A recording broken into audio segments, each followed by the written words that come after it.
So, according to David Zaslav, we haven't really been able to crack the case. We're going to attack that.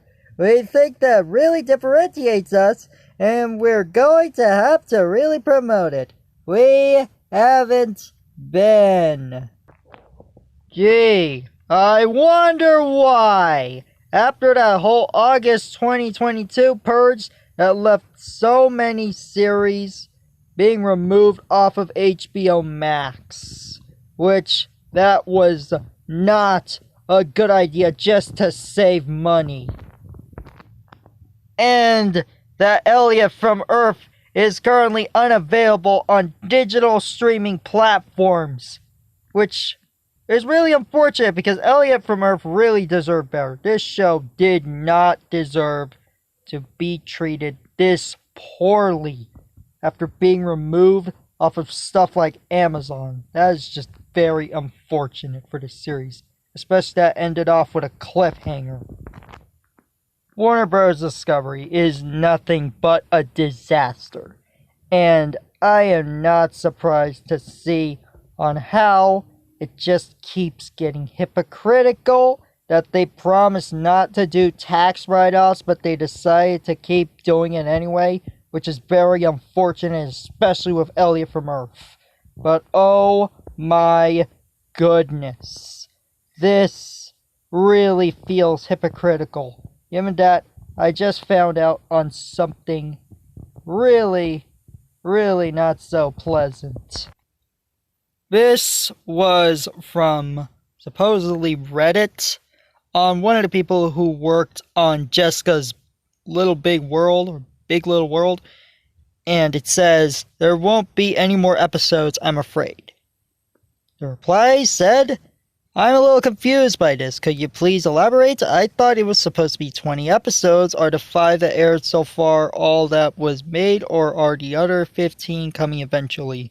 Even though Jessica's Big Little World did get cut when they decided to end Craig of the Creek." Anyway, it said, "I was replying that there won't be any more Jessica episodes after the 20 that have been made. The new regime doesn't want to do preschool shows."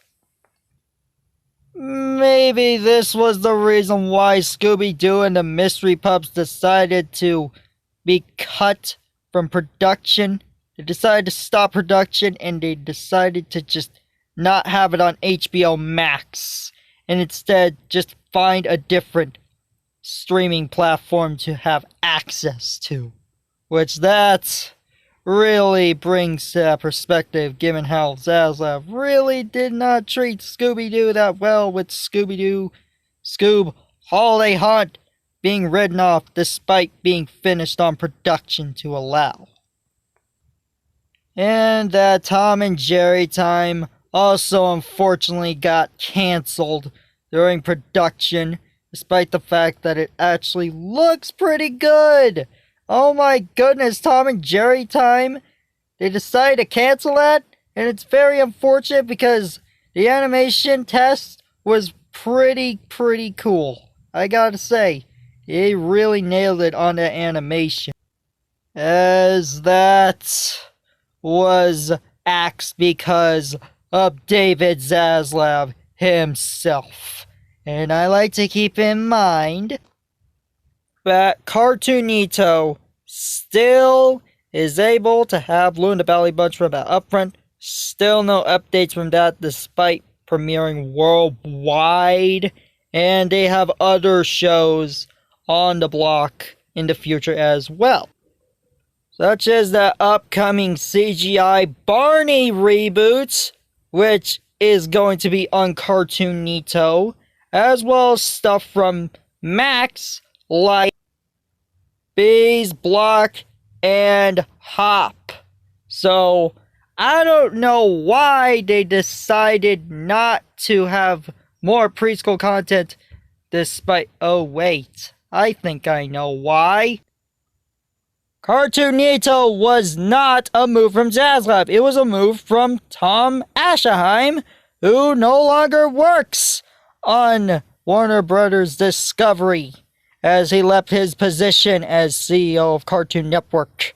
Which, wow, I honestly think that Cartoonito, it's doing really well worldwide, but in the US, it's not going away, but it might be a little on the forced side if they plan not to do any more upcoming preschool content. Despite the fact that Discovery Family is actually doing pretty well on preschool AIM acquisitions, which I really don't get why. Is Zaslav being this hypocrite because of this? I like to keep in mind also that the Hub, when it launched, it had that blog called the Hubbub. It was a preschool blog that aired on weekday mornings, and it didn't last that long. And that comes to show that David Zaslav doesn't really care about preschool content. Probably the reason why they decided to move Ready, Set, Learn from TLC to Discovery Kids exclusively when the channel then went on autopilot. I really hope that Cartoonito will still stick around for a few years, but it really needs its own channel. But with this new regime for what David Zaslav is doing, I would be pretty sad if it actually goes away, because Cartoonito was actually it ended up to be a pretty good success.